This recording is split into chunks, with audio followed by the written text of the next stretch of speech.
This is a really quick video today because what I want to tell you is David and I have produced a 15-minute tutorial on highlighting and how to shade your highlights.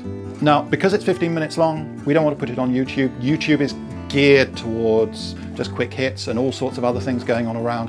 We're not prepared to do that. This is a really, really good tutorial on stained glass highlighting. So if you would like to get that tutorial, all you have to do is go over to our blog, glasspaintersmethod.com, and sign up for the newsletter.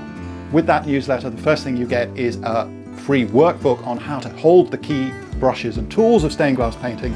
And then in due course, what you will get that that tutorial on stained glass highlighting, which is gorgeous. It takes you really in close and gives you some really important points about what to do to create that excitement and joy in your viewers' hearts when they look at the stained glass painting which you have done. So that's it. Bye for now. Bye-bye.